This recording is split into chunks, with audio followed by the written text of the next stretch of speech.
Go for liftoff in T-minus 30. Stand by for further instructions, Minnesota Black Robe Regiment.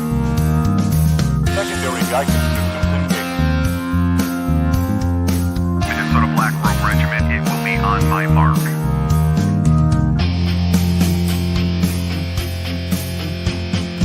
All systems are a go. All systems are a go. Minnesota Black Robe Regiment, you are over the target. You are authorized to fire at will.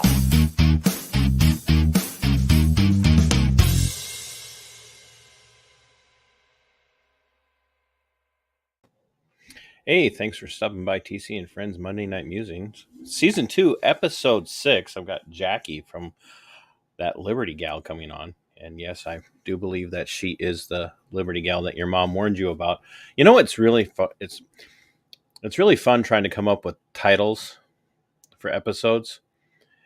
And I don't know that anybody's mother ever warned them away from Jaci, but I probably definitely warned people away from people like Jaci, talking about liberty and all that crazy stuff like freedom and independence and free thought. But yeah, so anyway, she'll be coming on here in just a couple of minutes. We're gonna go through the normal rigmarole that I put you guys through. Merchandise, coffee especially. Definitely need coffee. If you don't have coffee, you need coffee. And if you're drinking anybody else's coffee but my coffee, you're not drinking the right coffee. And my coffee is made by vets for vets. And if you're kind of person that lives in a cold area, I got these really nice beanies. So, see those? That's great.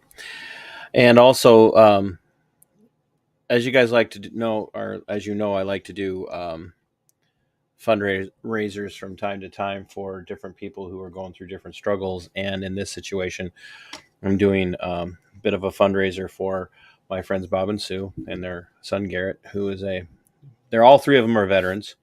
Bob is a veteran of the United States Army Special Forces. You guys would call him Green Beret. Garrett is a Ranger veteran. He had a incident back in early weeks of this, early part of December. He is in dire straits. He at times is doing better and then he declines, and it's kind of at this point where it's one step forward and two steps back. But like I'm doing anything, but they're working on bringing him home once they can get him good and stabilized. And that's, getting him home, getting him into recovery is going to cost. So between now and the end of April, 15% of all of my sales and proceeds from Rumble, YouTube, Subscribestar, whatever the case might be, will be going to them, whatever the amount is. And if you'd like to help out, I'd greatly appreciate it. I will be putting up a link to their GoFundMe. So if you choose to go over there and you donate $100 or more, I'll give you a $15 credit towards anything in my merchandise catalog. And if you want to buy from me, then 15% of that will go to them. That's kind of how I'm doing it. It's kind of that same 15-15 kind of thing. So make sure that you stay tuned so we can hear more about what's going on with Garrett. And then I also want to tell you guys about an event that's coming up here in Minnesota. If you're anywhere in the area, we've got an event coming up in the Rochester, Minnesota area that is kind of a book event. Her name is Liz Collins. She was a reporter up in the Twin Cities, and she put out a book called They're Lying. And it's about her experience with what happened in the summer of 2020 with the Summer of Love in the Twin Cities, and kind of her experiences with the media surrounding that. And she's going to be speaking live in Rochester, Minnesota on Tuesday, March 28th at 7 p.m. at the Cascade Township Hall. And I am going to be going there and covering it as correspondent for Right America Media. and I will probably be recording it for my channel as well. But we'll probably be live streaming that directly to the Right American Media platforms that night. So if you're interested and you would like to watch, if you can't make it to the event, you'll be able to watch through Right American Media on YouTube, Facebook, Getter, Right America TV.live. So we'll be airing that in place of our regular Tuesday night airing of Veteran Nation. We're gonna give Skipper a break so he doesn't have to deal with me that night. He's my co-host over there. So I'm gonna bring Jaci in. She's a go-getter. She's a hardworking lady, and then because she doesn't have enough going on in her life, she decided she wants to do a podcast. Because I think that's the thing now. I think everybody's side hustle is podcasting, and I don't know if they realize there's no money in it because there's too many of you competing for the dimes and the pennies or nickels and pennies that YouTube and Rumble offer. So here I am promoting people so that you go listen to their shows. There's got to be some sort of multi-level marketing scheme thing I can get going here with promoting other podcasts. So we're gonna bring Jaci in. She's all fancy too. She's got an on-air light behind her, like she's been doing this for years. Are you like some sort of professional broadcaster or what? No, actually, I found that at Home Goods last year during the Christmas season. I bought my youngest son a Minecraft light. He had been asking for a Minecraft light, and I found his Minecraft light, and right next to it was this on-air. It's not as vintage as I would like, but it's a good start. I need to put one of those on the door of my studio because You need people. one. Yeah, I do. Yeah. I'm on the air all the time. Mostly Yeah, because you stream a lot. mostly because nobody in my family wants to talk to me, so I come and talk to you guys instead. And Commonwealth report says studio's looking hot. So wait, which studio, Commonwealth? I mean, Yours, of course. You gotta look at all your books behind you. You've got on display up there. well, yeah, I have to pretend. I mean, it's not like you don't have your own fair share of books over there, lady. I do have, and I've started all of them. Right? Well, I mean, I have this book from Christy Tyrone, who I had on a few weeks ago. She's an author, and she's also going to start podcasting. So I got to have her and her podcast co-host back on when they come on. But she writes historical fiction. So if you haven't had a chance to go and watch that, she was on a few Mondays ago. And I've told everybody, if they buy this book from Christy and they send me a picture, in fact, as a homeschool mom, because you do home educate, this Yes. might be right up your alley, but as a homeschooling mom, this is historical fiction about the lead up to the American War for Independence. And so anybody who buys a book from Christy, if they send me a picture holding the book, they get, what did I say? $5 credit towards stuff in my, I'm just trying to sell other people's stuff to sell my stuff. That's what I'm doing. That works. That works. But then I have a copy of Enough Already from Scott Horton because I fanboyed on him a little bit when I met him in person, and then I have Calvin's commentaries behind me. So Nice. That's apropos because it was Calvin and Luther's teachings that kind of gave rise to the Scottish Reformation, and the Scottish Reformation really influenced the preaching and the teaching and the colonies. And so those folks in the colonies were, very much what we would today probably refer to as conservative Calvinistic Presbyterian and Baptist and Lutheran types. And that's a mouthful. Yes, it is. You try saying it twice, let alone 5 times. But so yeah, there's guys like Jonathan Edwards and George Whitefield and whatnot that gave rise to the actual Great Awakening, not the follow-on fake stuff that came up decades, a century later. And that to me is one of the reasons why they're up there. And Calvin in particular was very, very much interested in liberty and the proper role of leadership in government. So Yeah. So anyway, you're going to be, you have all your channels, you have your Odysee and you have your Rumble and you have your YouTube. And I don't know if you've picked an audio platform to use yet as well, but you've got all your stuff up, but you don't have any content. So when are you launching, Jackie? I don't have any content. My goal was to actually launch on the 22nd, but last week got a little busy, so I wasn't able to hit all my to-do lists last week. But it's coming up soon. I'm really actually just trying to figure out a name because I just call myself that Liberty Gal, in kind of tongue in cheek, like, who is she? Well, I don't know, just that Liberty Gal. I don't know. Hey, it works. But the name, It caught my attention. Well, thank you. But I don't know that I want the name of my show to really be that Liberty Gal, because I don't want it to be about me. And it's why I'm not using my full name either, because I don't want it to be about me. I want it to be, I want the title of the show to really adequately represent what my goals are with the show. The problem is there's a lot of you're goals. supposed to have goals for your show?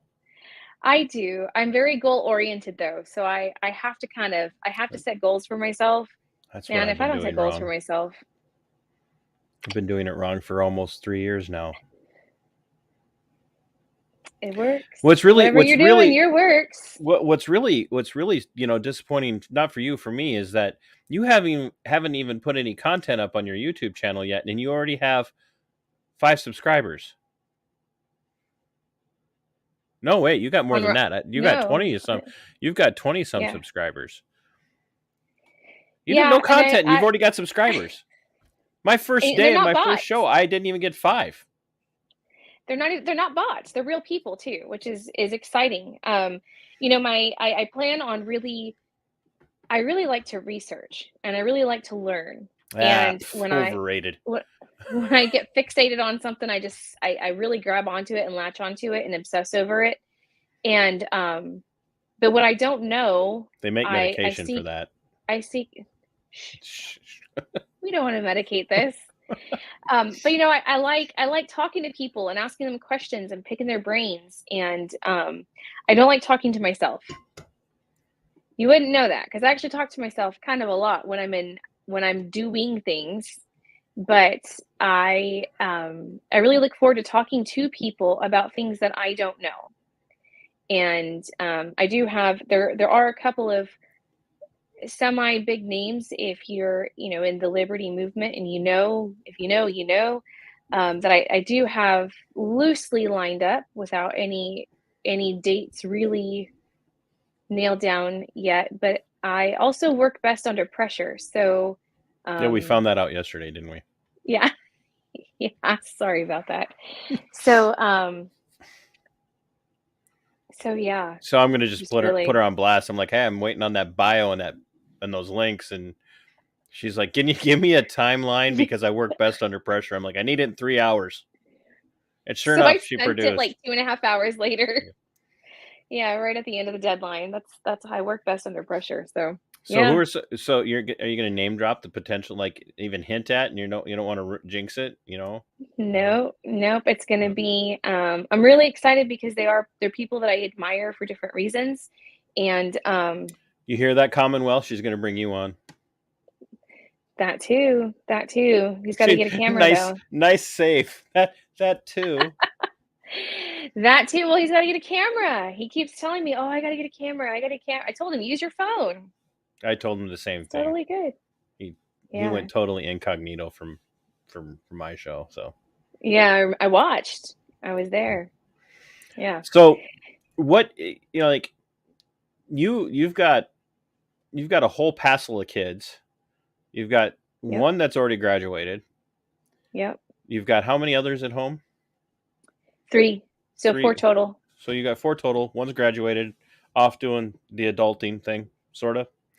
Well, no, he actually, they last August found a brain tumor in his 3rd ventricle of his brain.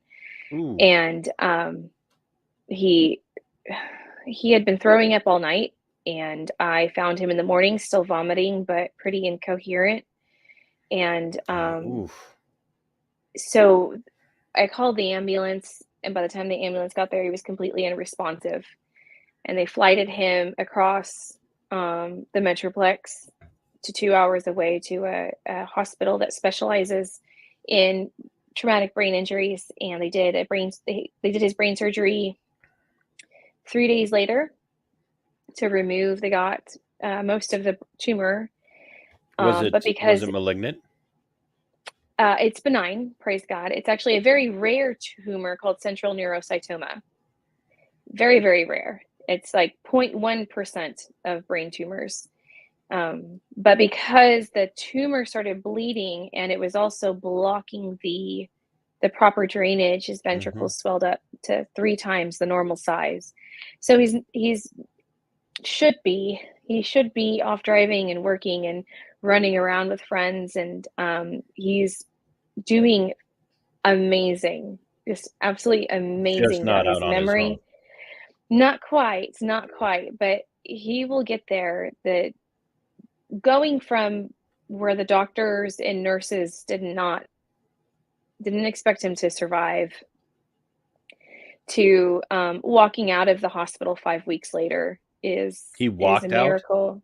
He walked out completely unassisted, no That's a trooper. walker. Yes, no, it really was Or a miracle from the stubborn. Lord. Where's he get the stubborn? I have no idea. Says every woman with her own show because the husband's like, you want to do what now? Yeah. Well, he's doing well though. He's improving greatly. So yes, he is still at home, and I'm still homeschooling my other 3. And So I am also how old's the youngest?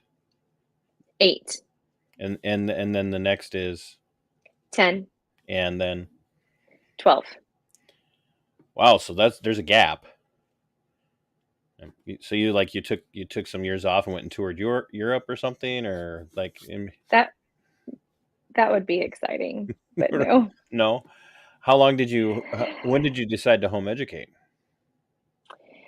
We decided when our oldest was in 2nd grade going into 3rd. Initially, we were moving into a neighborhood that was unsavory, and I didn't want him to go to school with all the other bratty kids that were on the street in the neighborhood. So I decided to home educate at the encouragement of a You friend. said that very well. Thank you. The bratty kids. Yeah, bratty kids. So we decided to home educate at the urging and encouragement of a friend of mine at the time who was using the K-12 program. And so we did the K-12 for a couple of years, and I hated it. And because you're not really home educating when you K-12.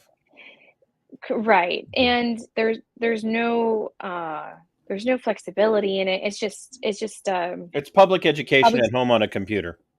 It is. And I hated how much he was in front of the computer. So we decided just to take the jump and just completely home educate. From there, I actually became really passionate about home education, and very, very against the Department of Education, because it's not the government's role to educate our children. Unconstitutional. Yeah, unless you're in Texas, where it's actually in the state constitution that the state will provide education. It's a whole other unconstitutional still. Still, yes. There's lots of things in the Constitution that shouldn't have been there, or at least in the amendments. Yeah, there's a lot of things in state constitutions that probably shouldn't be there either. Yeah. So all the others are, start to finish, so to speak. And because you don't have enough on your plate. So do you have other side hustles? Do you like run a business out of the house then too, or? No, not anymore. I used to have a planner not business. anymore, she said. So yes, I did. So I did at one point. I did have a planner business at one point, but I'm also the parliamentarian for our planner business. Mm-hmm. Yeah. There's lots of people who still like to use paper planners. Oh, so you made planners, like custom design planners? No, not that cool. I actually sold other companies' planners. Oh, all right. I thought maybe Yeah. you were. I would have been like, that is pretty cool. Yep. There are a lot of people that are obsessed with paper I planners. They still have them on their desk. I'm like, I I'm one. Yes. Yes. But I'm actually the parliamentarian for our county's Republican Executive Committee. yeah, how's that going?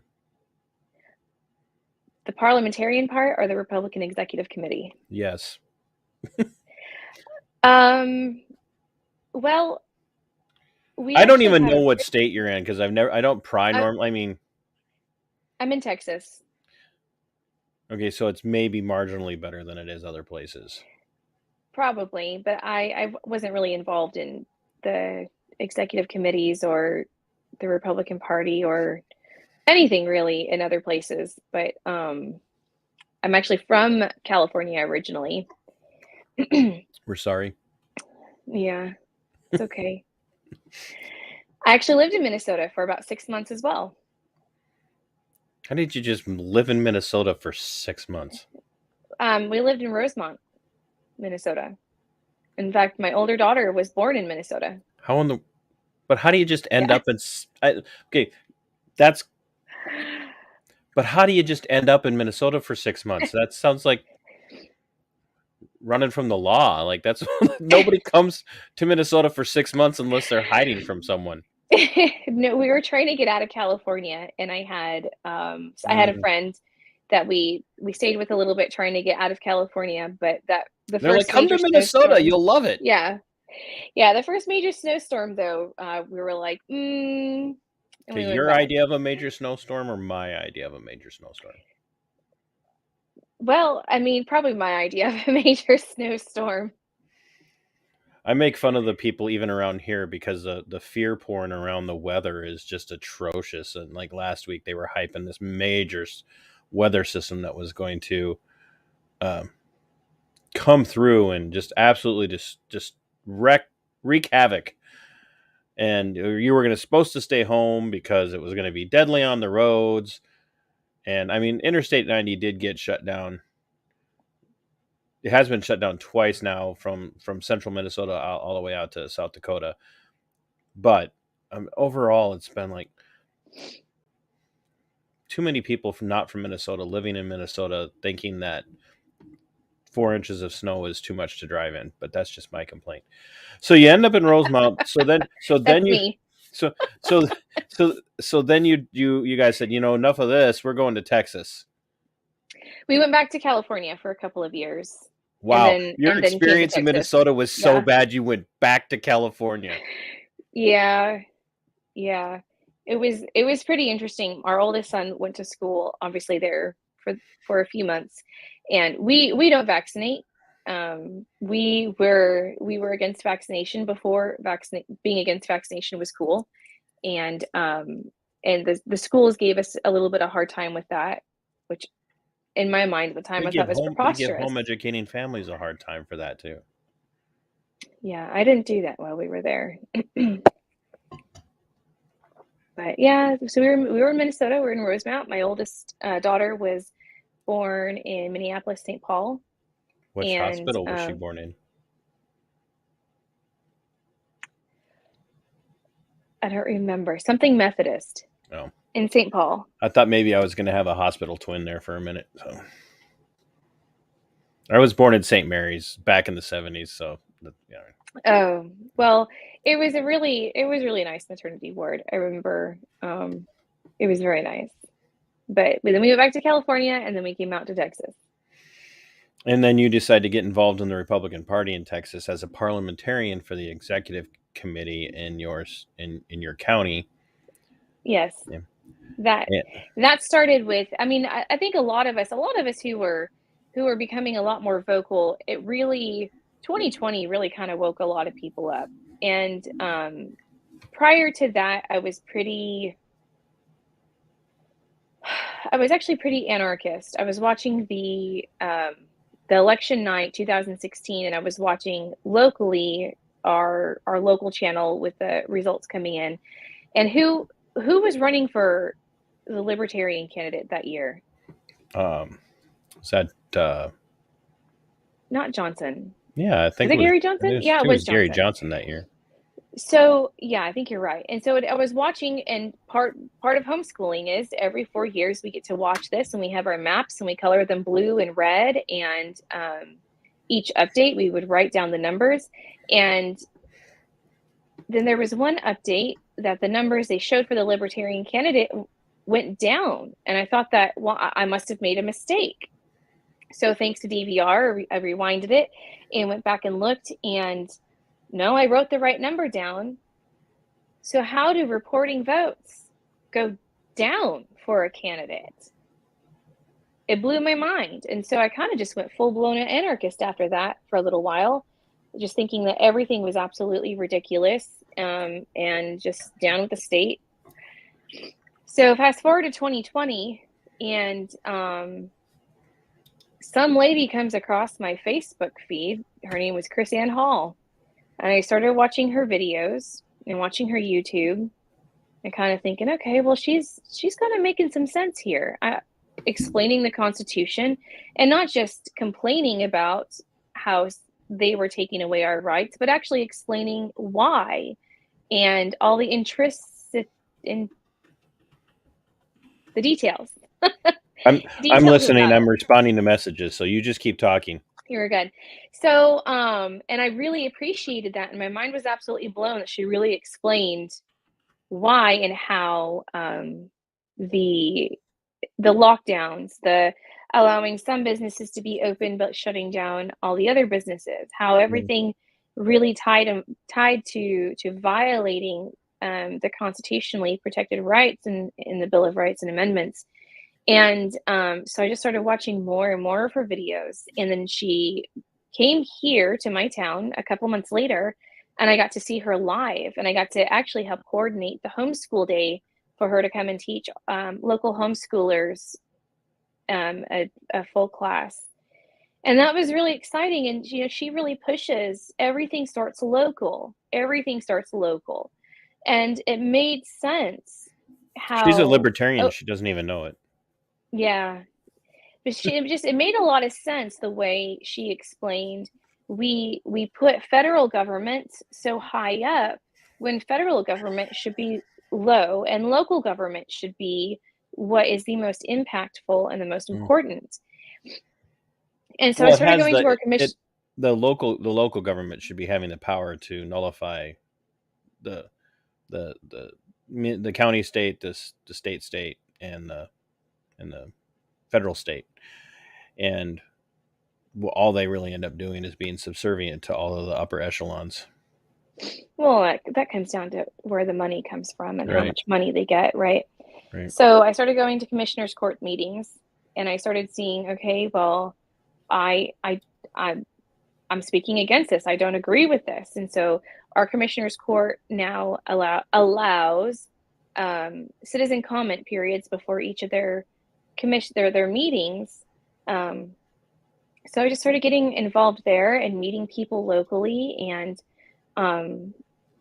so then when our current county chairman for the executive committee was running for that position, and he won, he asked if I would be interested in being the parliamentarian. And I said, well, that's funny, because I just started the parliamentarian. I just started looking for the parliamentarian course, and I already bought the book. And because I didn't know anything about parliamentary procedure or Robert's Rules of Order, or why different assemblies use Robert's Rules as their parliamentary authority, and what any of that meant.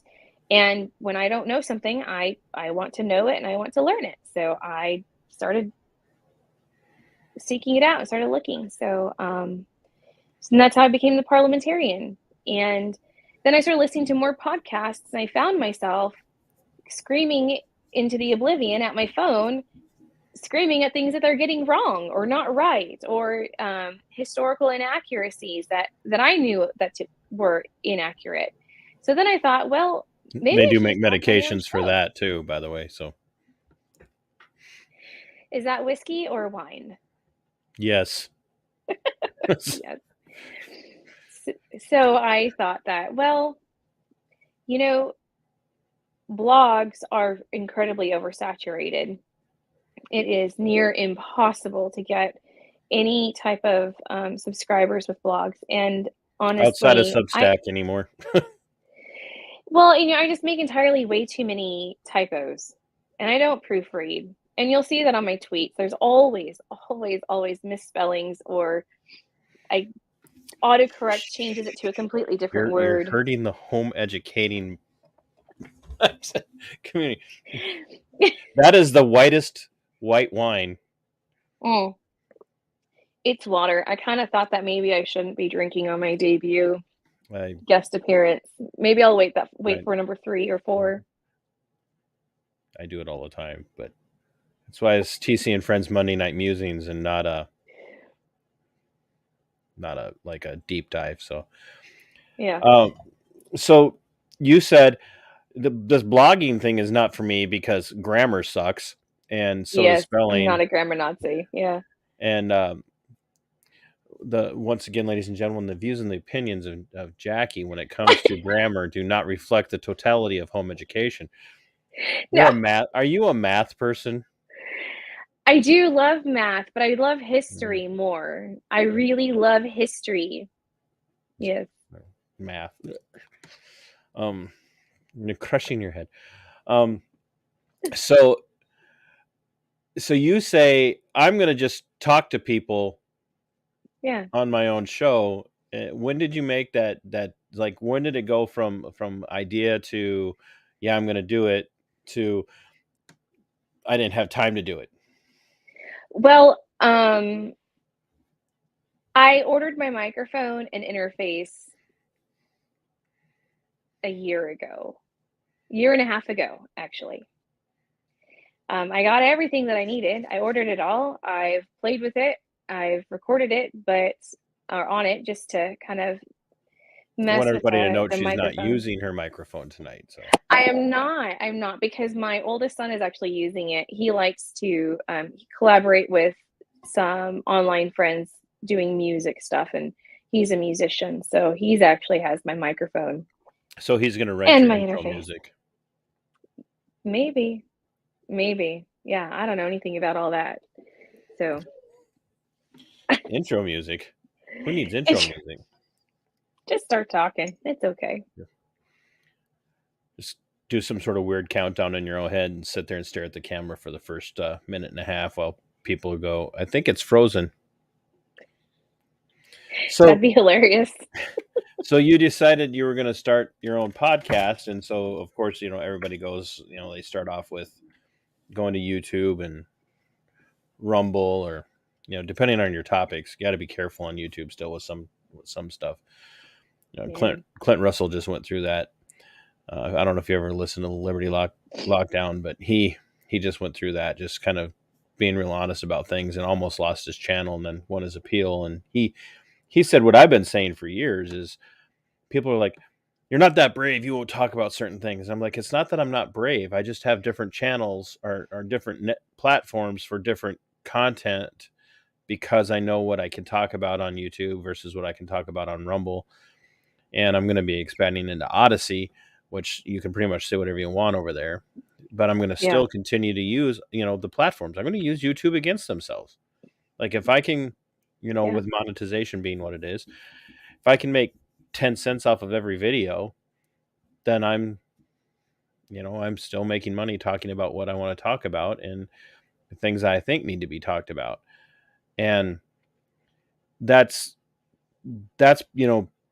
kind of why everybody does what they're doing, is they want to be out there talking about things that are important to them, because we all have motivations. And I can almost guess when I ask, and I'm just going to ask, how much of an impact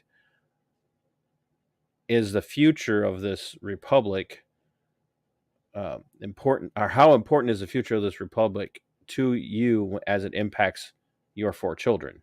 And how much of a motivation is that for you to want to fight for liberty?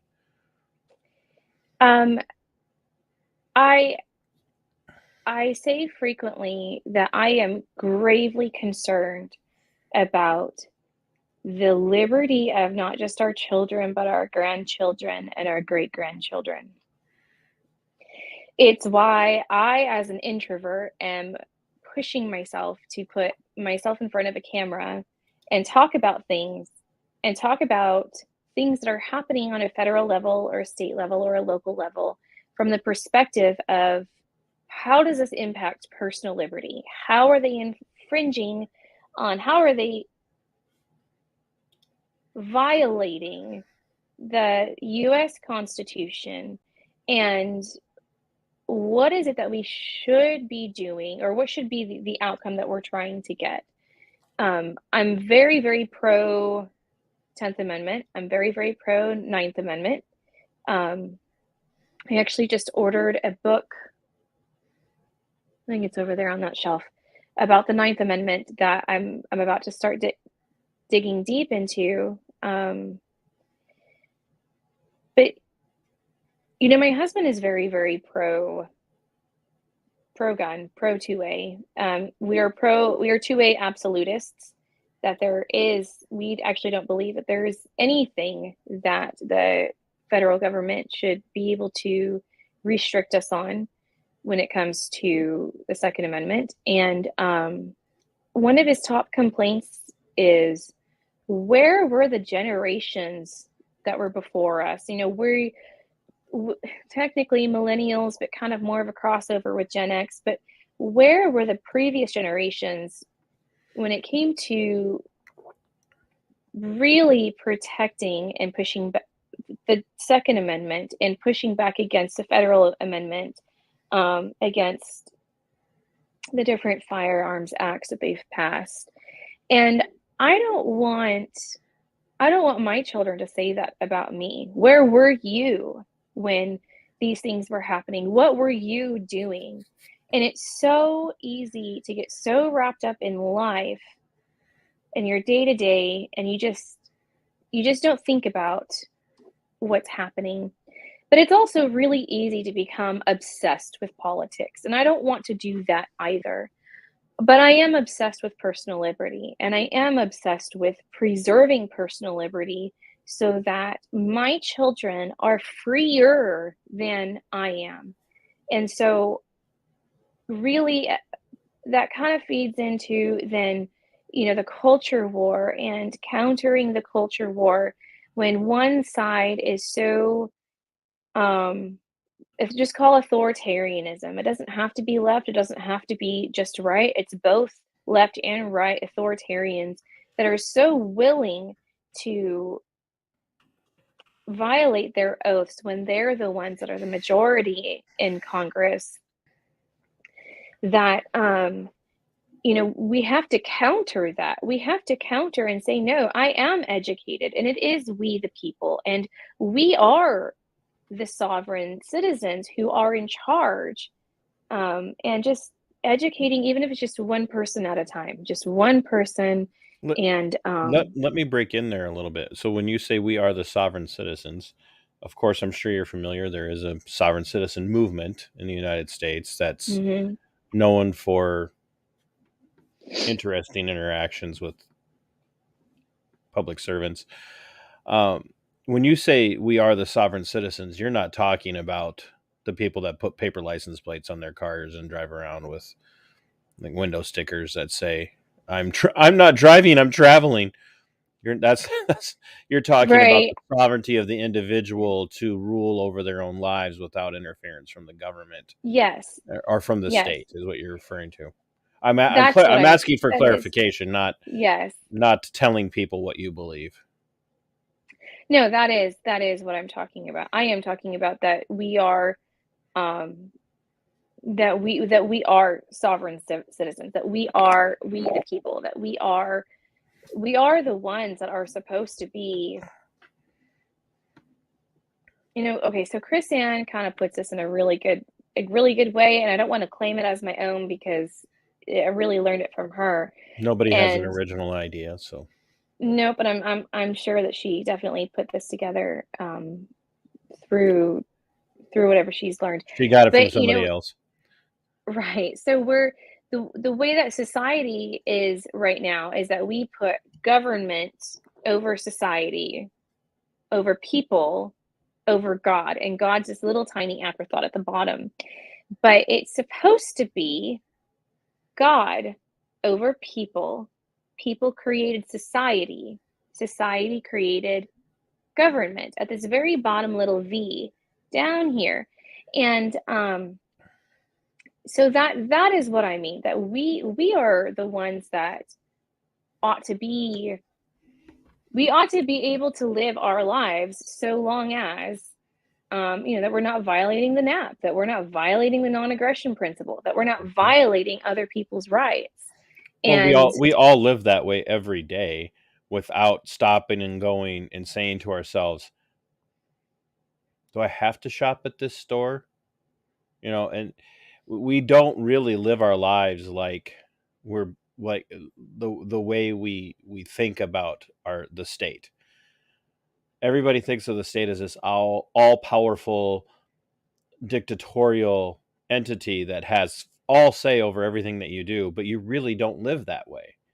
And if well, I people don't would think that we actually consciously live that way. I would argue that we unconsciously live that way because of all the regulations that government does have over everything, over how much water your toilet flushes, over how much water your shower head is allowed to right. release, how many gallons per second, how much water your washing machine's allowed to have, what your home HVAC system is allowed. What I'm saying is it's as we're making our daily decisions about, where we're going to work and what we're going to do, where we're going to shop, how much money we're going to spend, not or whether or not we're going to no one's not no one, but the majority of us, even people who are statist, don't go, I'm only going to buy groceries from this store by paying cash or using a debit card or whatever because of the state tells me if I don't, that's theft. No one thinks that way. There are criminals who think that way and then they steal Yeah, anyway. But even statists don't say, well, I'm only paying for these groceries or I'm only paying for this gas because if I don't, the state's going to come and put me in torture cuffs and throw me in a rape cage. That's not how most people live. Sure, yeah, we have toilets that, have to meter out a certain amount of water that they can use. And yes, we don't think about that, but we do adapt to it because mostly we don't have a choice. The products are made that way. right. It's like if you go and you look at you mentioned HVAC products or anything or almost any product.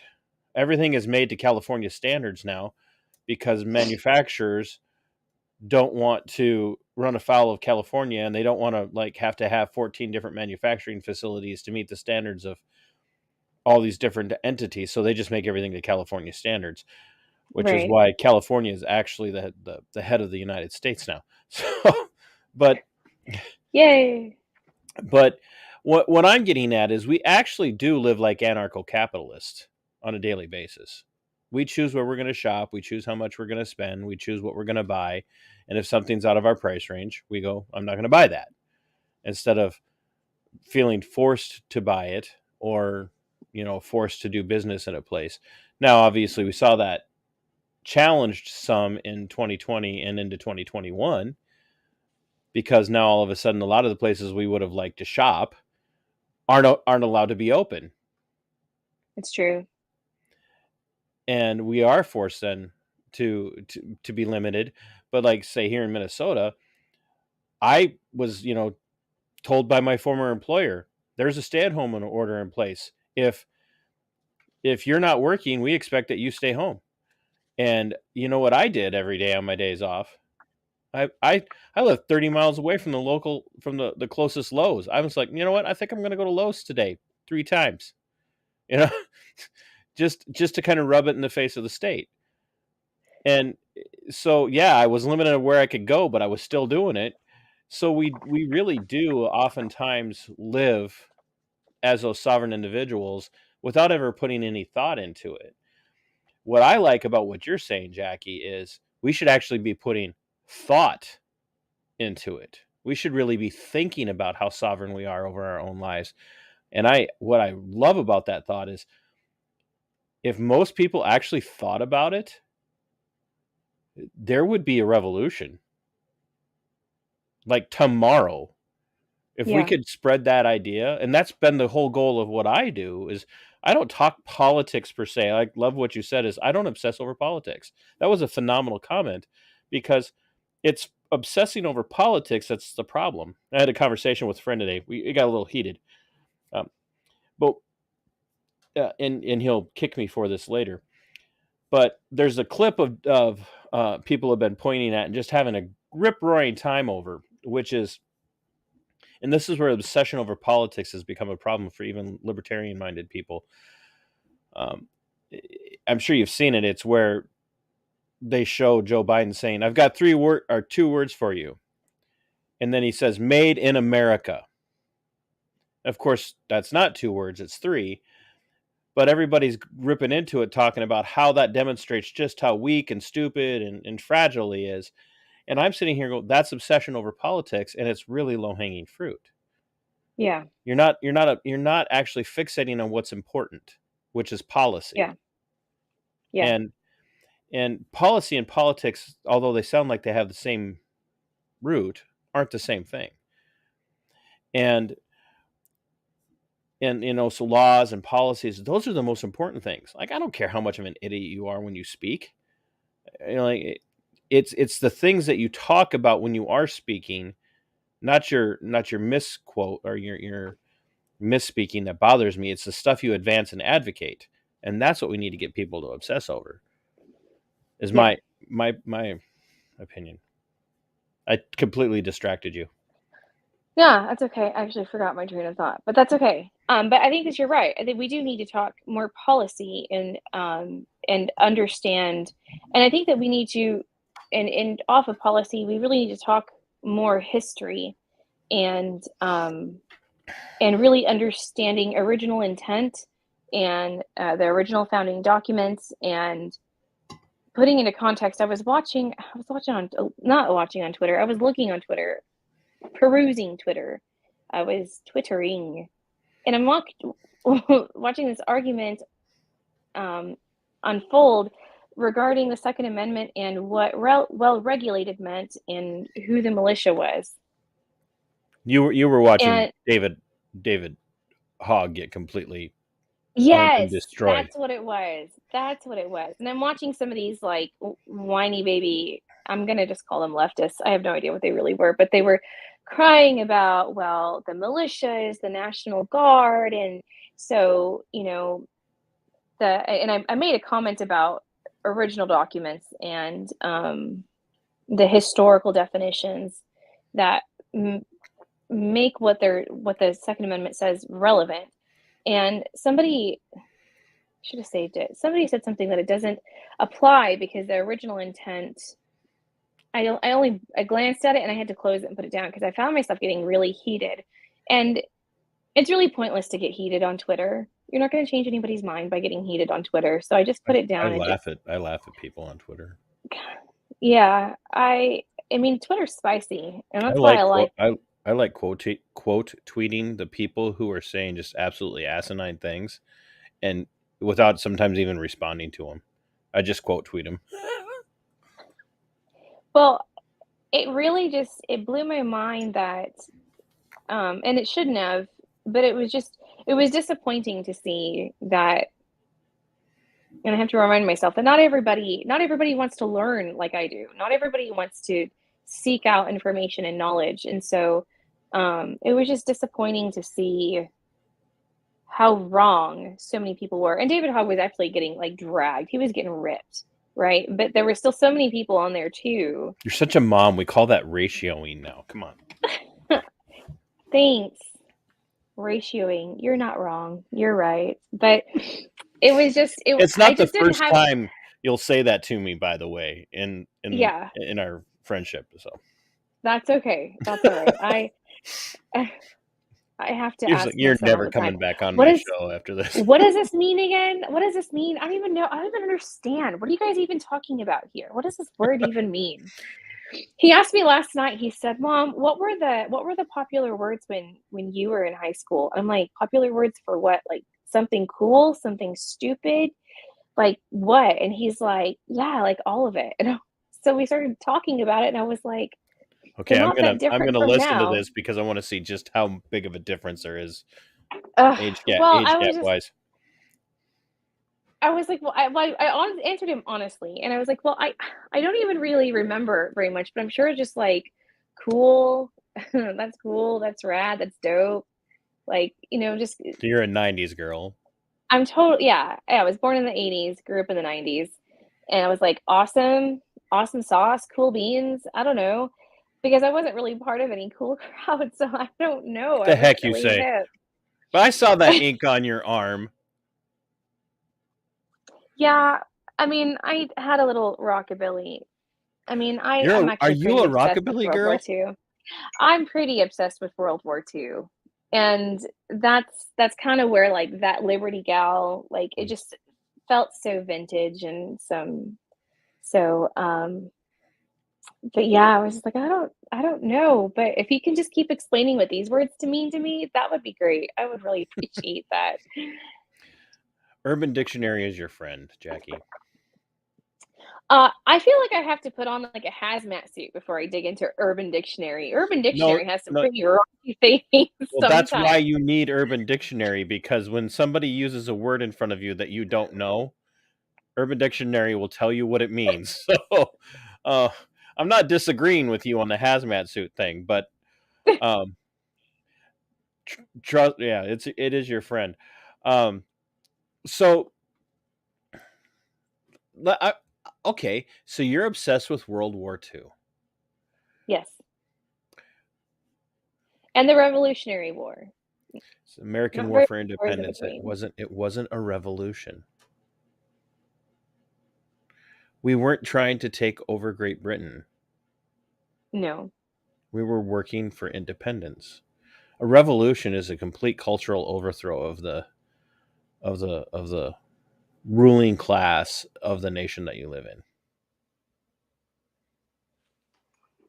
But wouldn't you still call it a revolution? Because the British and the king were the ruling class. Right, but we weren't trying to take over Great Britain. We didn't want to like go over and like seize power from London. We just wanted to be left alone. But it was okay. Which is why the American Civil Pin in War that. wasn't it? You're gonna put a pin in that, and Yeah, I'm gonna put it. We're gonna come back to that. I'll ask you a probably not in question. this conversation, but we'll come back to. So, Yeah. it's just like the American Civil War wasn't a civil war. It wasn't two sides What would vying you? for. It wasn't two sides vying for control of one nation. It was one side trying to be independent, and another side saying, "No, you're not going to be independent. And if you try to be independent, we're going to beat the living crap out of you and make you come back here." So Well, it's you're not really like a wrong. domestic abuse situation, is what it was. It Yes. was. So, what would you? But okay, other than domestic abuse situation, what would you call that then? It was a war for secession, and it wasn't even a war for Yeah. secession. It was another war for independence, but it wasn't even a war for independence started by the side that was seceding. It was a, it was a, it was a. You kick Sorry, something. I did. I Either kicked that the or you're having camera. a rare Texas earthquake. No, I kicked the camera on accident with my So it foot. what Put it back. so a civil war is when two sides vie for control of the same nation. Okay, that makes sense. So Just a war for success. so it was a war for another war for independence that they lost, uh, only in the last half of the war, which is really all that matters. You know, when you lose the last half of the war, you lose. But Right. it wasn't like, hey, overtime. um, but so well, that's why the when people compare the American War for Independence to the French Revolution, I'm like, whoa, whoa, whoa, whoa, no, we were not beheading the kings and the queens and all of the, that We were not beheading, but we were having, I say we as if I was there, but they were having mock funerals and mock hangings of dummies made and dressed to look like sure the in effigy, yeah. Yeah, it right? was. I mean, if we did that now, though, it would be a hate crime, It would and it be would be January 6th, and it would be an insurrection. So, yes, yeah. Um, so since I you're think we should do it obsessed, again, though. careful. I think we should Shh. do it again. What? Which part? I'm gonna say that. Which part? I mean, the mock part, the mock Oh, the mo- hangings and the mock well, funerals. they did have mock gallows and mock guillotine at allegedly on the was it on the plaza or whatever. Somebody brought in a mock gallows, and of course, then the the lefties all said that if they would have had a chance, they would have hung people. I'm like, I really don't think that would have happened. There were if if all the people that were there on January 6th really wanted to take over that building, they would have taken over that building.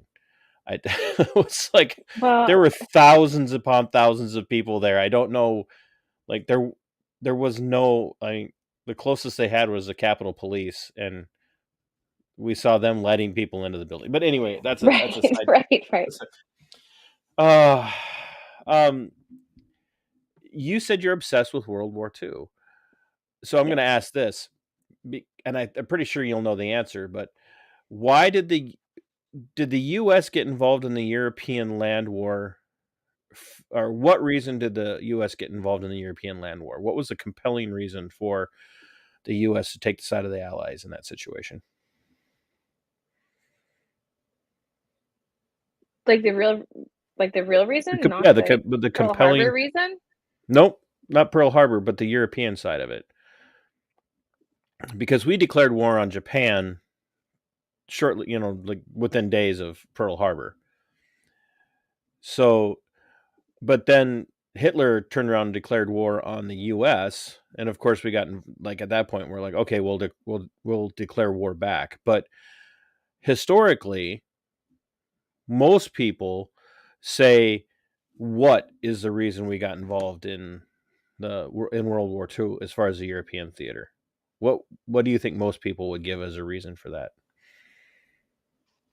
I think that most people would just say Pearl Harbor. No, well, the European side in particular. What do most people think we got involved for? What Because don't think the way you think. Think the way your average American thinks. When the average American thinks of World War II, what do they think we did in World War II? What was our whole reason for being involved in World War II? I this is probably so simple I'm overthinking it, but I guess just to help The the Jews, Holocaust. The Holocaust. the Yeah, Holocaust. right. That's what the average American in particular says. Oh, we got involved to save the Jews. Okay. And you're a history person, so historically, how much actual knowledge do you believe the American, even the American government, the military entities had about the Holocaust prior to liberating Europe? I'm not trying to put you on the spot. I feel like I'm on Jeopardy right now, and we should play some music. You're putting me on the spot here, and I'm not trying to embarrass you. I'm asking these questions because you're a friendly face, and I can ask this question to without you getting mad. If because most people, when you ask them, they get really mad. I'm not. I know I'm not going to get mad. I don't. I'm not sure. Like I think I know where you're going with this, so I feel. Well, it's the reason. That's fair. The reason I ask that question, and I ask it about the American Civil War, I ask it about World War One, I ask it about World War Two, is we American history, especially when we win, we have a tendency to sanitize our reasons, our motivations for getting involved in almost every situation. And so we've had this drumbeat of history has been the United States got involved in the European land war because we were going to go liberate all the Jewish people who were being slaughtered in the concentration camps during the war. And historically speaking, we knew next to nothing about the Holocaust until the end of the war. We Like the knew that government or the people? the government and Like the the people, average citizens? the average citizen, and for the most part, even the American government had some information from Jews that were fleeing, but they didn't know. We had no idea what was going on. We didn't know about the genocide at all. And it wasn't until the American army in particular started to liberate areas of Europe, up into Poland and in the eastern part of Western Europe, that we became aware of just how bad the actual um, I can't say the actual Holocaust because we didn't know what was happening, but we didn't really know exactly what was happening to the Jewish people. But yet, you ask the average American, and they'll tell you, "We got involved to save the Jews," and we didn't know. They didn't know. We did not get involved in Europe to save the Jews. We Right. got involved to stop Hitler from advancing on Right. any other countries, and really to prevent him from trying to invade England. Was really what was Well, the we were biggest threat. sending England like a lot of money and a lot of arms and a lot of. We just lost all our viewers. Did we? Yeah, they're all gone. They're like, oh boy, he's TC's off on a rant. Here we go. So that's why. So when you said you like history, I'm like, especially saying when you said you're obsessed with the World War II, I think that's a phenomenal, that's an excellent obsession, because it compels, when you're obsessed about something like that, that's historical. It's not just political; it's historical. It tells you a lot about the motivations of a nation, and what most people don't realize, I think, is we can have conversations about World War One, but World War II was really a result of America's heavy-handedness with the other allies, with Prussia or Germany at the end of World War One. We absolutely destroyed Germany's sovereignty. We took away their ability to have a strong economy. We took away their ability to have their nation, and dictated to them, you're not going to do this, this, this, this, or this for however long. And what happened? So I'm always, I love meeting people who love history because they'll think about things. Whereas if I talk to somebody who's just like, oh, history, I did that in school, I don't really care. And when you ask them, what was World War II about? Liberating the Jews. It really wasn't. Yeah. It was a secondary. It was a byproduct, but it really wasn't. Yeah. You're like, I don't know what to say right now. So I don't. So I'm just going to say there's a really neat actually documentary on Amazon that the entire which one? entire. I was actually trying to look for it so I can see the name. I think it's called the Diaries something or something Diaries. But the entire documentary is 60 episodes long, and every episode is 1 month of World War II. I can't look on my phone because I'm using my phone for the camera, and I can't seem to get logged in on the laptop to look it up. But it's every episode is 1 month during World War II, and it's not just written from the U.S. perspective, which is nice. You're actually getting a pretty balanced perspective on just whatever happened in that month and what troops were doing what and what country was doing what, and so it's actually pretty interesting. The problem is I don't have a lot of time just to sit and watch it. The heck you say. So what I tend to do is I put it on to go to bed, but then I fall asleep, and so the next night I watch the same episode over again, and I fall asleep at approximately the same point. So I've watched the same 15. So go ahead and recite the entire series then for us, because you've watched it so many times. I know I should be able to, but the problem is I'm falling asleep, so I don't remember what I've watched. And so it's not the first time I've been in a conversation with someone there said, the problem is I'm falling asleep. Well, I fall asleep. It's actually a common complaint from my husband. We'll put a movie on when we go to bed, and he knows. I just tell him, just pick whatever you want. I'm going to fall asleep anyway. I just fall asleep. And I have that conversation every day. Normally with myself. So. Oh, okay. Well. Yes. I talk to myself too. I love the fact that the other thing I love is that you said, I'm an introvert, right? Yeah. You said and so am I.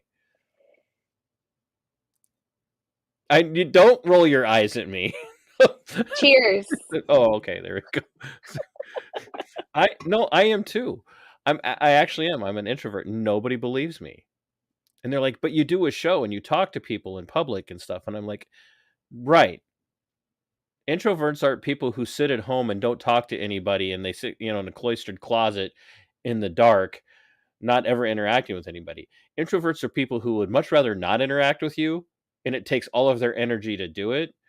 And so Yeah. what a conversation that you would have with somebody and get energized from it for 20 minutes, that same 20-minute conversation drains me of all of my energy and makes me want to go take a nap. Yeah. Do we really have no viewers right now? No, we're back up to 2. So Oh, nice. I think one of those is me because I have it on another tab. we are cheating like nobody's Yes. business. Like nobody's business. Like, yeah, I don't know where everybody went. You're like, I was gonna make a joke with Commonwealth sitting here. Oh, we're back up to 4. I was gonna make Yes.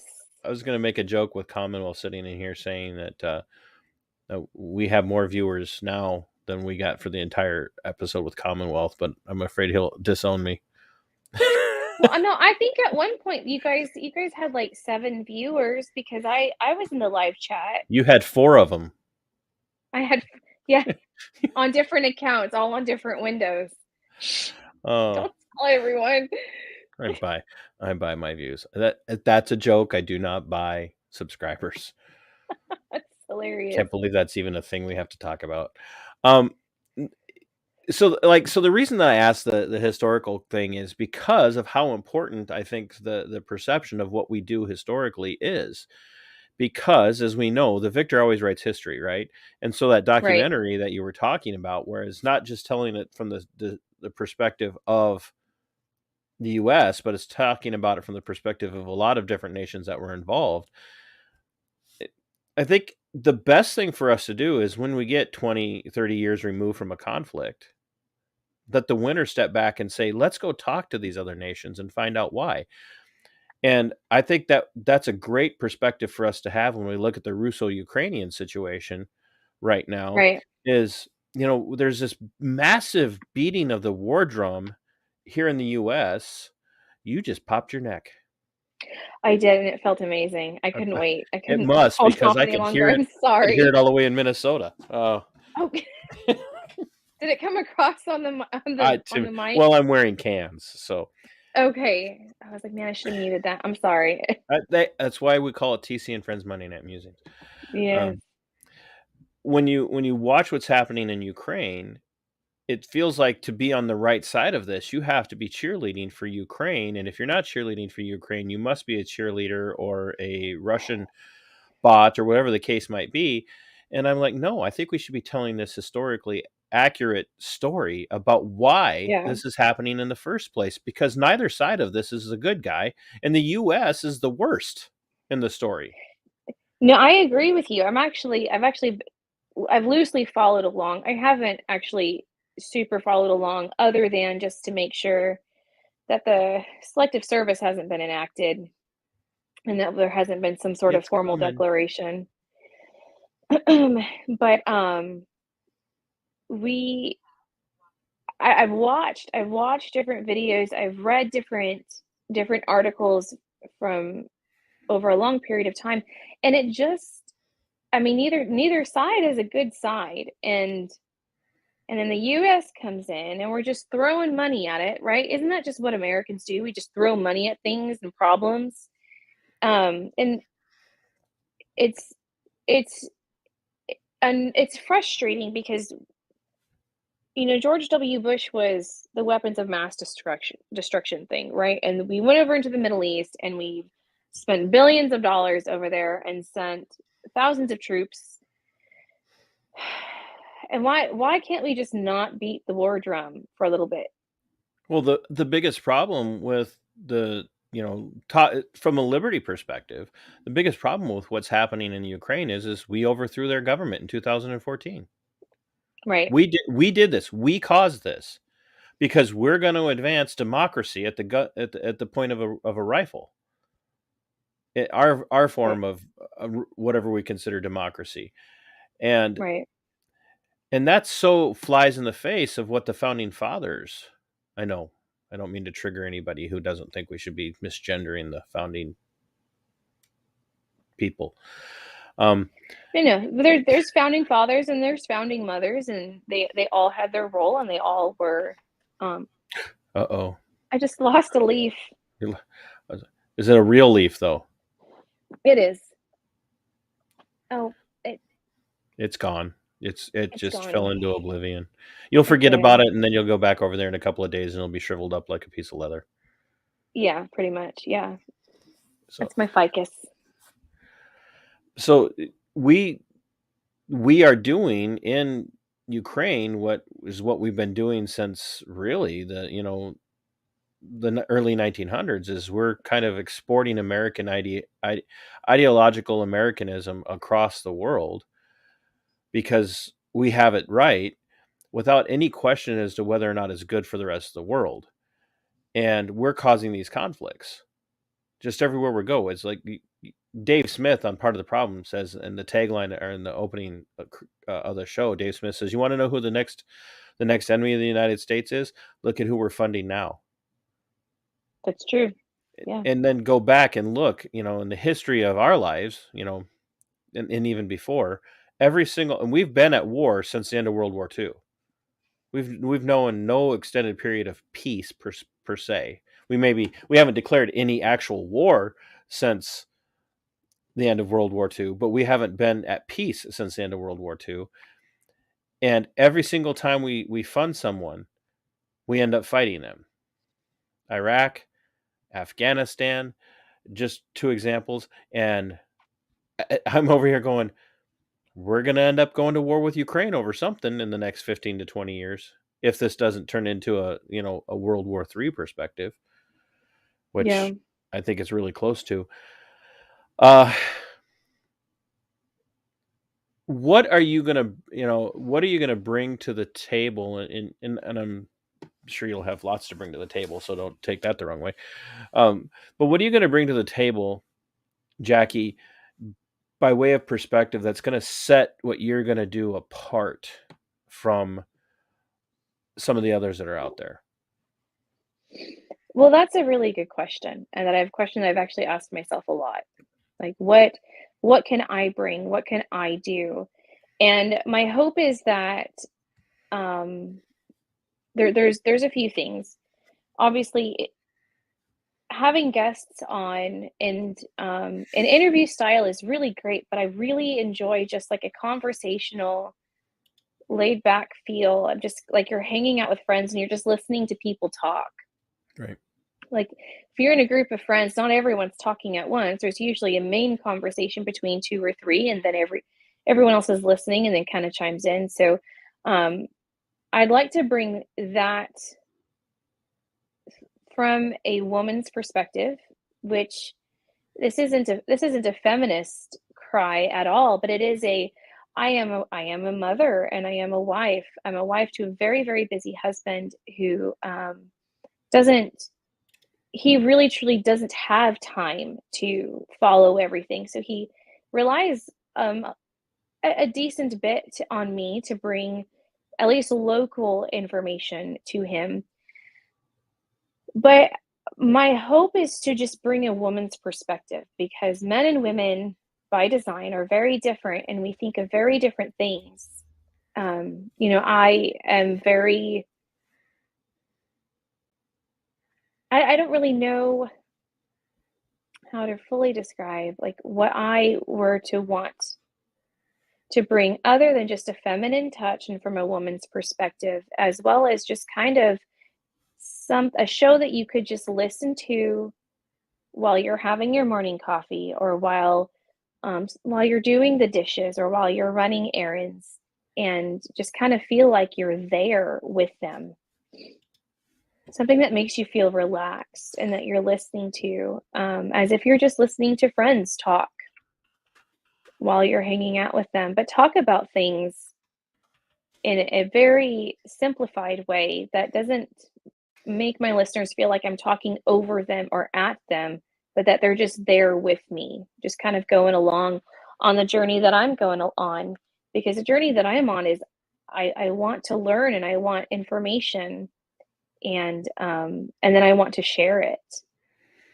When you look at the blogosphere or podcastosphere or whatever you want to call it, like that's one thing you said, that the blogosphere was just jam packed full of people, and blogging is a dying. I mean, I had a blog for another endeavor for several years, and it was going actually really well. It was getting quite a bit of interaction, but a lot of things came out like 2020, and the kind of the impetus for that blog kind of faded into not necessarily a completely different focus, but a shifting in focus for me.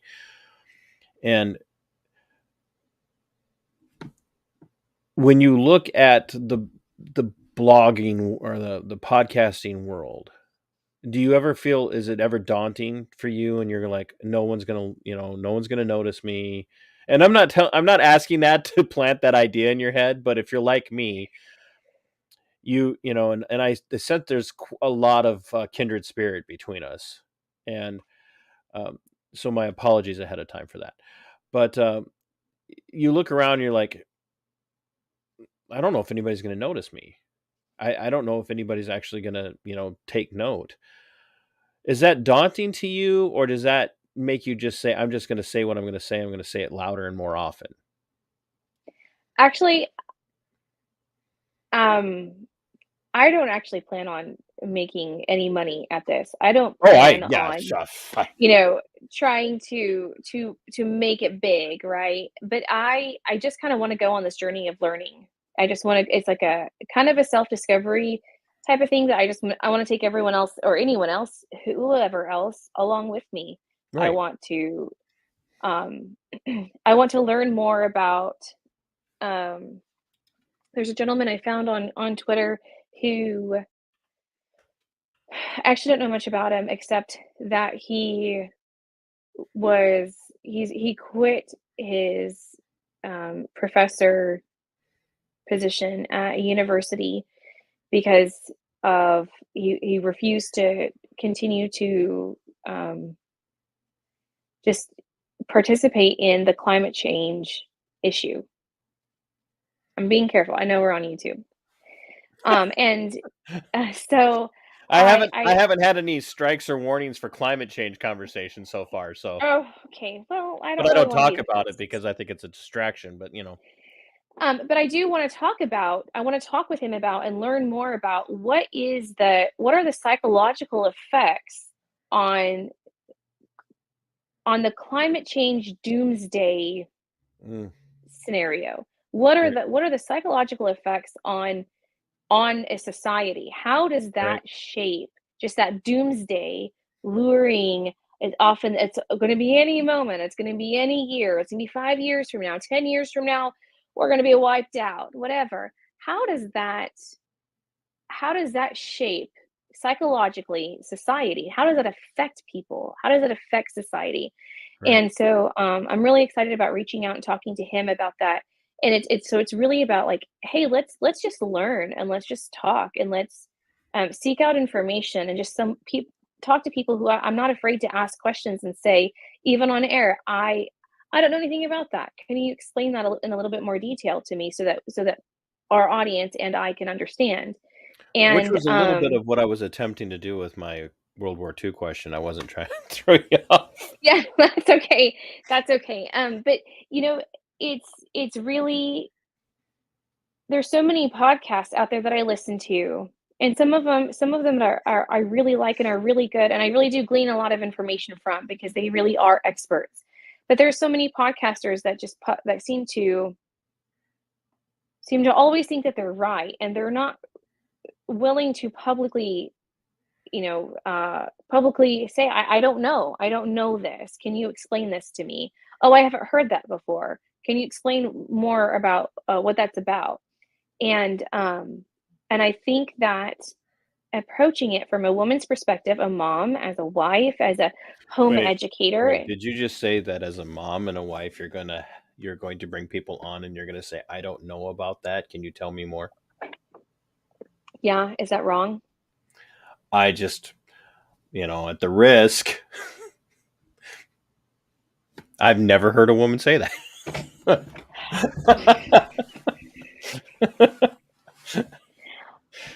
I think You're never it's coming back, are you? I'm 100%. I'll be back on tomorrow. But I think it's important. I I guess think we're it's doing a show important. tomorrow, folks. I don't know. I'll pour myself some wine this time. You'll need it.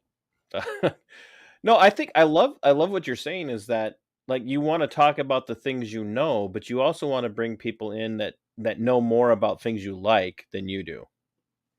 Yes. Yeah. Did I say that right? Perfect. Yeah, and whatever the topic may be, and then how you tie it into the fight for liberty. Yes. Absolutely. Because all things come back to liberty, which is different than freedom, right? Liberty and freedom aren't the same. No, yeah, they're not the same. That's why I end most of my shows with fight for your liberty and fight for your freedom. Freedom is the ability to exercise liberty. So And liberty is where morality and freedom intersect. right, responsibility. So isn't that funny how that works? That freedom is you taking responsibility to execute your liberty in a way that's good for society and not just for you. Which would be a violation of the non-aggression principle. But when like you said, I'm not in it to make money.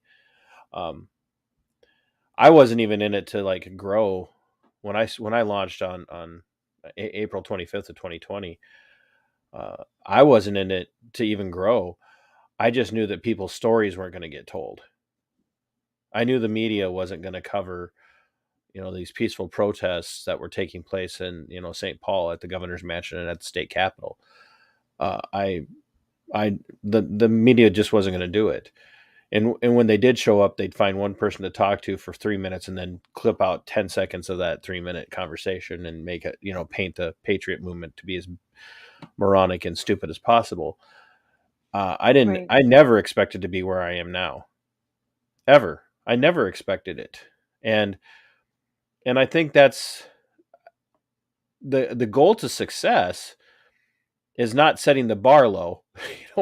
Obviously you don't want to do that, but it's doing something like what you're getting ready to do is not going into it with the expectation that it's going to become your side hustle that you're going to be making all your money off of. And that's what really struck me was when people were like, why don't you have merchandise? And I'm like, why would I have merchandise? Yeah. Well, we like listening to you. I'm like, yeah, but what's that got to do with merchandise? Well, we'd like to tell people about you. Well, so can't you just tell people about me? Right. Yeah. They're like, yeah, but it's Right. easier if you've got something that, and that's where, I had done a video several years ago because I was watching this thing happen where it was like everybody was competing to be rock stars. Yeah. Everybody wanted to be the next Rush Limbaugh. I don't know why, but or the next, Alex Jones, and or the next Stu Peters or Mitch Berg or whoever the case might be. Everybody was could be we're gonna be that. I'm like, why? Like, we don't need rock stars. And somebody goes, somebody had called me out and he, well, you're selling merchandise now. I was like, but I'm not trying to be a rock star. I'm selling merchandise because Yeah. I got people asking for it. I'm not Yeah. selling it because like I'm trying to make money off of you. I'm selling it because people are like, I really like what you have to say. I like your perspective. And that's, I think, is when you come into it from this very humble, sitting here talking about humility. Look at how humble I am. I'm very humble with my humility. I can see that. Well, glad you noticed. But it's when you come at it from the perspective of, it's not that I don't have anything that anybody should be hearing. because I don't have an original idea. There's nothing original to me. Nothing I'm saying is original to me. My perspective may be different than somebody who's had the idea in the past, which is the same thing you're going to find yourself running into. But the compelling reason for someone to listen to you is the human connection that takes place. And getting to that place where whether you have a guest on or not is being able to connect with people and really drive home this idea that we're in this together. If only one person is watching, and like literally for us right now, it looks like maybe there's only one because you have one of the viewers and then there's another viewer. But if only one I person, did you close the browser? So now we have an accurate count. Don't close Yes. the browser. No, don't close the browser. Like we need the views. Heck, it's all about us. No, but when you make that connection, oh hey, my friends from up in Otter Tail County are watching. So, everybody say hi, Jackie. Jackie, say hi, everyone. Hi, Jack. Hi, everyone. Aw, thanks. That's super sweet. I haven't had a super chat in a long time, and that was a really generous Aw. super chat. Thank you very much. You're very kind of you. You didn't have to do that. I'm gonna get all emotional. I Aw. get emotional about super chats. I don't get very. Um, the reality is that it's a human connection in a way that we could have never had, 15 years ago. Yeah. And your story, Jackie, when you're telling your story, whether you have a guest on or not, when you're telling your story, it's that human connection between you and the audience that's going to matter. And that's what's going to drive people home. And I know it's you, Gina. I just didn't want to put you on blast. I didn't know if you go by Gold Eagle. I didn't know if I was supposed to tell people that it's Gina. Um, it's that human connection of people living like, oh, this person is going through something, or this person is working through something, this person is talking about something. And if you keep that mindset, Jackie, as you go forward, you're going to be successful. Because as Gina said earlier, it's not about the number of people that hear, it's about the one person who hears when they need to hear. Yeah. That actually that rings. I relate to that, to what you're saying. Last year when Christiane Hall's first movie, Non-Compliant, came out, I organized a local showing, and it was a really difficult. We had a pretty difficult few months, and it literally just got away from me even planning it. And so I called a friend of mine who I got to meet Christiane Hall through, and I was like, "Man, I think I should just reschedule this. I think I should just put this out." And he said, "It's not about the number of people and the number of bottoms you get in the seats. It's about the one person who takes what they're hearing and takes what they're watching and then applies it to their life and makes changes in their life." And so so then I went ahead and I chose to just go ahead with the date that we had planned. But it's kind of, I think it's just this is a nice little reminder of, it's not about the number of people, it's just about the connection, and making that even just a little bit of a difference, even if it's just putting something into a perspective that somebody hadn't thought of before. Yeah, I'm glad that you're saying that because I actually had done uh,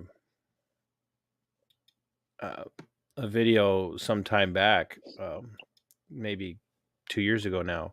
I did a video where I had been asked by people to help with, emceeing and organizing events, public events, protests and whatnot. And somebody said, well, we're not going to get that many people. And I said, I don't care if 10 people show up or 10,000 people show up. It's not about the numbers of people. What it's about It's about the person, like you were saying, and just going forward with it.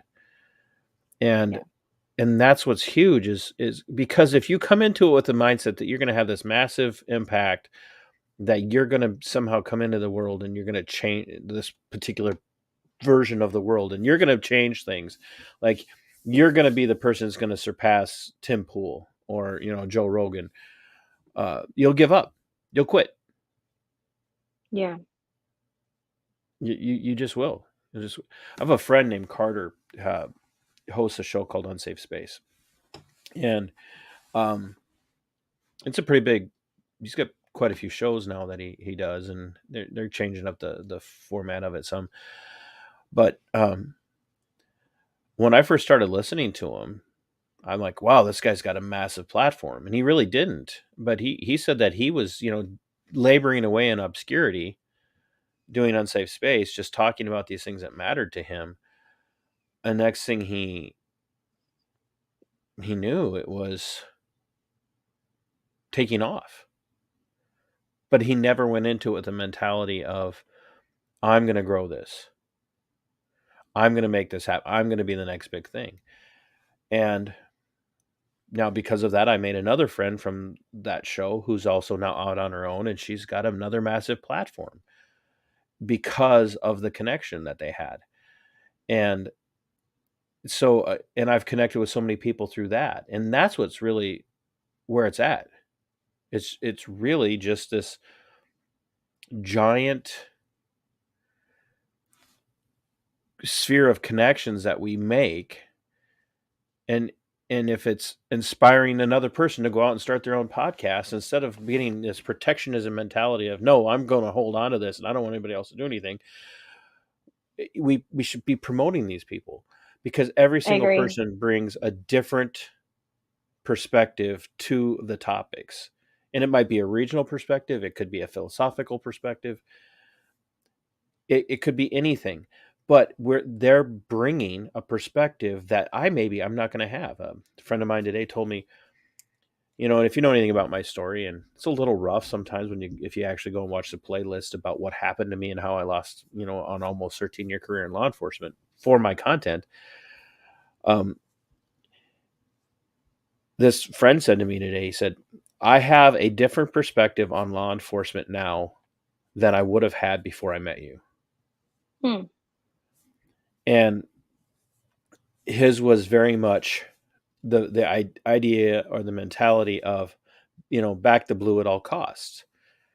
And and that conversation led to me having a conversation with another guy who just, retired from law enforcement. I ran into him outside of a local grocery, a regional grocery store chain, and he's working security, armed security for this grocery store chain. He's a retired cop, and we got to talking. We have some mutual friends, and he's not from the area where I did my time, and he said almost the same, not about me because we didn't know each other, but he said, I look at the world today, and I look at the nature of policing today, and he said, I'm terrified for our country at what's becoming of policing, of the law enforcement career field. And the thing that, Jackie, and this ties into what you're going to be doing, the thing that hit me in that moment was, that's a voice that needs to be amplified. Yeah. And that's why, when we connected through Commonwealth, I'm like, there's a voice that needs to be amplified. And that's what was missing several years ago when I started. Those voices weren't there. And no one was talking to the people that were starting new shows. There was very much, oh no, I wouldn't promote that. I'm not going to talk to other people. Like, no, I don't. Because if I do that, if I promote people who have their own show, or I help the person who has their own show, I'm not going to get anything out of it. And it could cut into my crowd. And Right. and that's what I love about what you're saying about what you want to do. You want to bring this perspective, this femininity perspective, not feminism, but femininity perspective Yes. to this fight for liberty. Um, and you want to tell other people's story because you know you don't know it all. Right. Right. And I would like to see eventually even just have a, it doesn't have to be exclusively women, but just a group of men and women, where we frequently go on each other's shows and just kind of have that same feel that I'm looking for, which is just hanging out and talking and goofing and, having some coffee or tea or wine or whiskey and just, and it be just like just an all around, like, hey, let's just talk, like a round table of people with different views and different opinions and different perspectives. Maybe they have the same outcome, but they just got, they've ended up at the same place on what they view and what they believe, but they took different routes getting there. And what are those Mm. routes? What did that look like for you? And just kind of just having a group and just talking and hanging out and, talking about whatever the soup du jour is, right? Whatever the flavor of the day is. And making and normalizing that instead of it just being, I'm the center and I'm the host and this is just about me. Let's really push some ideas out there and some views and see where that goes. Define. Because Go ahead. Finish it. I would say because here's what I like. I like sitting at my kitchen table with some of my friends when they bring their children over to play with mine. Your And friends. Your friends will come to your house. yeah, don't you have friends that come to your house? Not if they want to stay my friends. But I like sitting and hanging out and just talking about things. And, I have a couple of friends who will ask me, "Hey, this thing is happening. What does that mean? I don't really understand it." And if it's something that I know something about, then we'll talk about it. And if I don't, then I'll say, "Well, I'm not sure. Let's Google that. Let's see what's going on," and talk about it. Whether it's bills in Austin or bills in Washington D.C. And I like that feel of just hanging out and just being completely just relaxed and normal, just as if you're just, I guess I just keep saying hanging out. You just kind of just keep hanging out just with people. Well, you're living life together. Yes, that's really interesting. You said that phrase because that is actually a phrase I say often with my friends. Let's just live life together. Let's just do life. Right. Well, Yeah, and if you think back to the historicity of this republic and how how small the movement was to bring forth upon this continent, to quote one of my least favorite presidents. Um, I'm not a big Lincoln guy. Um, uh, he's there were some things that he got right. It was 4 score and 7 years ago, our founding fathers brought forth upon this continent, but they didn't do it. Like there wasn't this big congressional meeting of all these people who got together and said, "Hey, I think we should start a war for independence and write our own constitution and a bill of rights." It was a right, bunch of people living life together, talking across tables and taverns and inns and in the backyard and over a printing press, sharing right, these ideas and having these conversations that made the difference. And I think the thing that most people expect is we're such an instant gratification society today. Whether we're starting a podcast or we're starting, a show, or we're going to write a book, or we're going to, put stuff out on Substack or whatever it is. We believe that whatever it is we're starting, it needs to be an instantaneous success and it needs to yeah, impact thousands of people immediately. And if it doesn't, then it's a failure. And right, what really the success is being, plotting in your dogged determination to have an impact on even one person, because that one person could then go out and impact two, three, four, and go on from there. And that's where the power and these voices are. So I started a series on my Rumble channel that's part of Minnesota Black Robe Regiment, but we call it Behind the Curtain. And basically the host of that show is my friend Dana, whose mom was uh, unlifed by a certain set of protocols having to do with a particular virus. Mm-hmm. And I said, you have a story to tell, but you have other people's stories to tell. And it hasn't taken off in the sense of having 300, interviews, but we're hearing from more and more people every day who want to tell their story. Right. That's what matters. And that's what I love about what you're going to be doing. And I'm Thank you. really excited to see you take off because I think it's going to be phenomenal. I know it's going to be phenomenal when you get going. I think it's going to be neat, and because I haven't seen anything quite like what I want to do, and so I think it's going to be an adventure, and it's going to be really interesting to see how it all works out. Are you prepared for the Republicans to reject you? Oh, that's going to be hard. Yeah. It's going to be interesting to see how that all works out. But hang on. I'm so sorry. I got to put you on mute. 1 second. No, you're absolutely fine.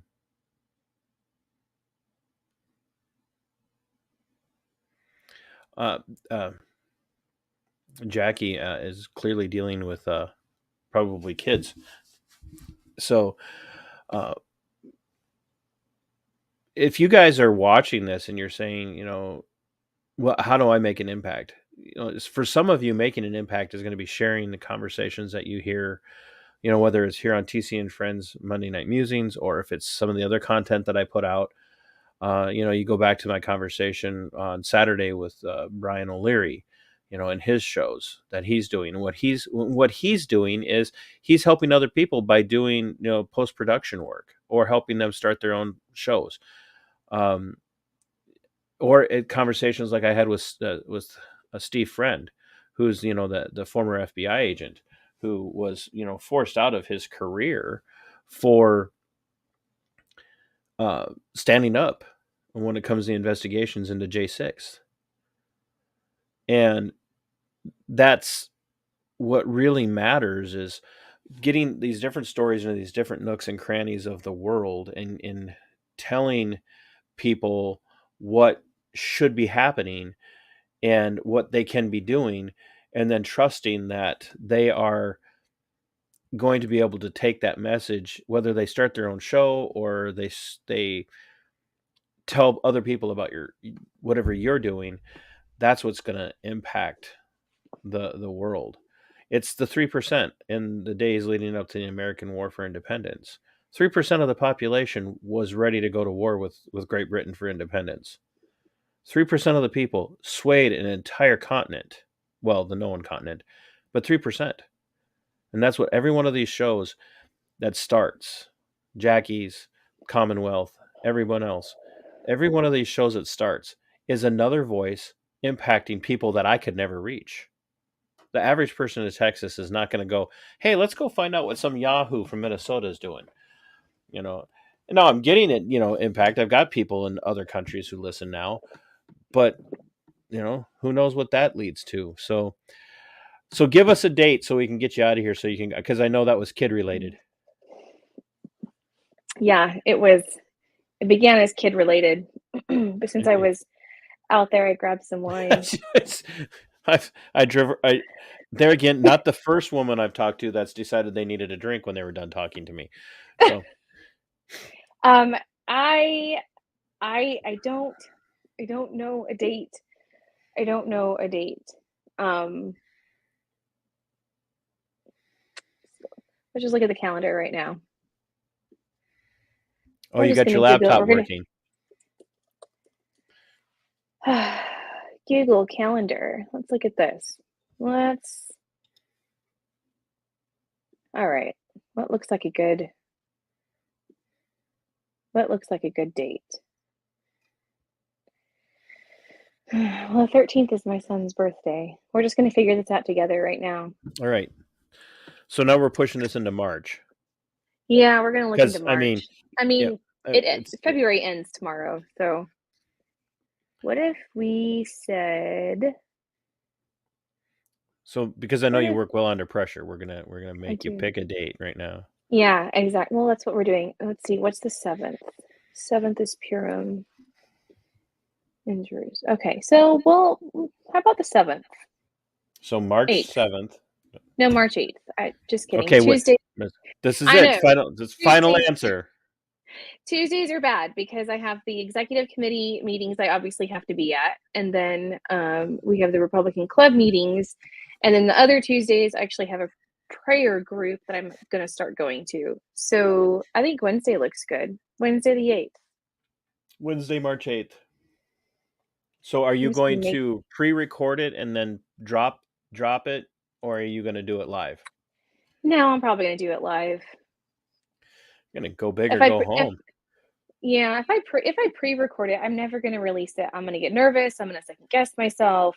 I'm just going to jump in feet So first. here's what I need between now and March 8th. But I need. Oh no, I can't do that because No, it's too far. no. It's not. Yeah, I got to put you under pressure. So let's see here. Under pressure. I work Yes, best under pressure. I'm going to put you under pressure. So between now and the first, no, between now and March 5th, so Sunday, between now and Sunday, I need you to put together a 45-second video. Okay. Introducing your show and what your first topic is going to be, and I need you to send that to me in Messenger, or not Messenger, Okay. but on. I'm going to counter that, and I'm going to ask you, could you, if you don't mind, show me how you made your intro? Because I use StreamYard. I signed up for StreamYard, and I don't know. Was it no? We could talk about Restream. It was Restream. I signed up for Restream. I use StreamYard. I use StreamYard. Yeah. So, well, so I mean, you'd have to have music, but what I'm talking about is like just so I can help you. I can help you work through that. But, yeah, let's do it. But what I need you to do between now and Sunday is you need 45 seconds introducing yourself. Got it. Introducing who you are and what your show is going to be about. So 45 seconds is pressure, and I need it by Sunday. By Sunday, and then I will put it up on my channel. Whoa, really? Yeah. I'll do the same thing for. Thank you. I'll do the same thing for Commonwealth if he ever gets himself a damn camera. He needs to get himself a damn camera. Is he viewing right now? Can you tell who's viewing? No, I don't. I can't tell who's viewing, but so between now and Sunday, 45-second video talking about your show and what your motif is going to be. And when you send that to me, I will put it up to promote you. Oh, well, thank you. That is a huge blessing. Thank you. All tens and tens of viewers will watch, but I will promote you like that. All tens and tens. Okay, well, thank you. That's fantastic. Ooh, pressure. I got this. I like pressure. But now we also have you. Your first show is going to be on the 8th. On the 8th. Yep. I put myself down on the 8th. It's in the calendar, which is. It's in the calendar now. You got to do it because you're a calendar girl. I am a calendar girl. Wait, that's probably. That's not no. No, I didn't mean it that way. Although you are into the World War II, so I guess you can. Yeah, it's in the calendar though. So it's in the calendar. I'm gonna do it. Well, I really appreciate you coming on tonight, and even though I had to yell at you yesterday to get the info. I know. I'm telling you, I don't know what it is. Even as a waitress, I worked. The busier we were, the more on top of things I was. But if we weren't very busy, I was forgetting things constantly. What kind of restaurant did you work in? Denny's. Oh yeah, that's just pressure by itself. Just bar crowd. The great. Yep. Oof. Yep. Bar crowd. Yeah. Good times. No, I wouldn't go back and do it again. But it was. I was a senior line chef at TGI Fridays for almost 6.5 years. So no, not like that. Maybe if I opened my own place, but nobody's crazy enough to give me a small business loan to do that. So, well, Jackie, I really appreciate you coming on, and I'm really looking forward to Same. putting you on the top of my must listen to list. So, Well, I thank you. Thank you. and I'm looking forward to hearing what kind of people you have on your show. It's going to be exciting. Well, yeah, especially since you said there's some pretty well known names. Like, Kind of. To me, they're well known, but yeah, it's exciting. And if I can, what would be really cool is if I could get Chris and Hall on my show. That would be really cool. But I would probably fangirl so much, I probably wouldn't even know what to say. yeah, I think you'll be surprised just how much you don't. Yeah. I'm like I said, the closest for me was Scott Horton, and even then, I was, I was still managed to introduce all the other speakers at the event that he was at. So, uh, Nice. but I also introduced him in a way that I knew that he was going to be able to speak longer than our former governor Jesse Ventura, because I really didn't want to give Jesse Ventura a lot of time to speak at our event because, well, Jesse Ventura. That's all I need to say. Yeah. But so Yeah. by Sunday, 45-minute intro or 45. 45-minute intro and episode 1. And that means you're going to have to come up with the title for it before Sunday. A title for episode 1? Yeah, you got to have a title for episode 1 Gotta have a because that's going to drive your content. Yeah. Can I just You're call it because episode you 1? no, that's so. We'll work offline, off Okay. of here. We'll work on it. So Okay. you go finish. What kind of red are you drinking? Something cheap. If you say something out of a box, No, it's at least it's a bottle. Something from France. Something cheap. I think it's a Meritage. It's a blend. It's a red wine. It's actually really good. where did you It's buy really it? cheap. It's really smooth. I think HEB. Oh, you don't have HEB. It's a grocery store I know here what in HEB Centerville. is. Is HEB. I know How do people you around the world. Okay. Well, I have lots HEB. of I got friends. it I at have lots of HEB. friends in Texas. This is So Rue de Pearl, Grand Vin de France. that was There we go. the whitest white girl way of saying. Yeah. I don't But I don't think you're. But I don't think you're like strictly white girl though, are you? Well, my husband is Mexican. And I am I am Scandinavian and American Indian. I can see the native in you. Really? Thank Yeah. you.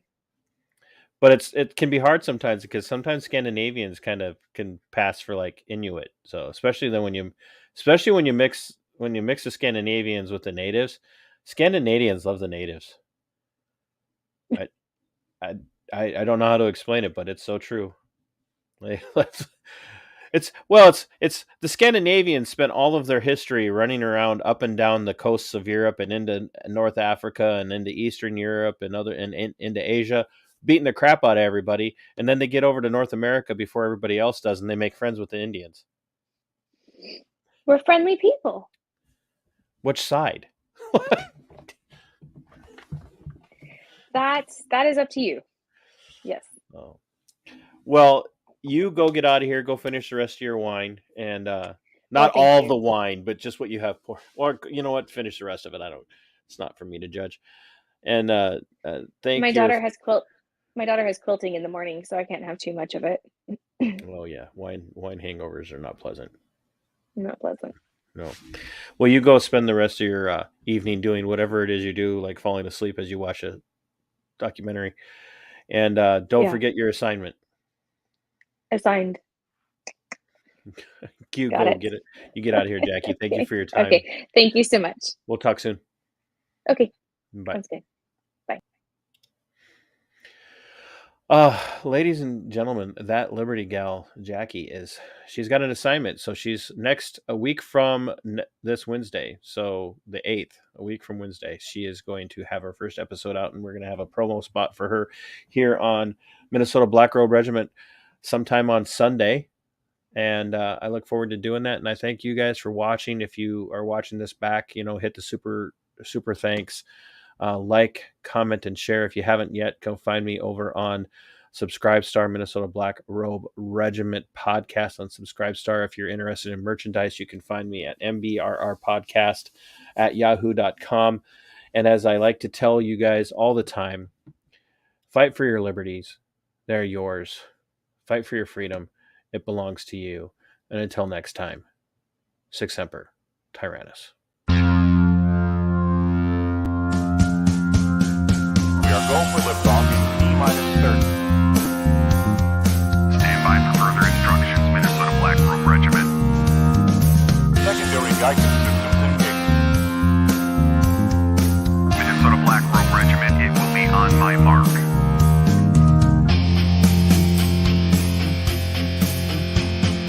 All systems are a go. All systems are a go. Minnesota Black Robe Regiment, you are over the target. You are authorized to fire at will.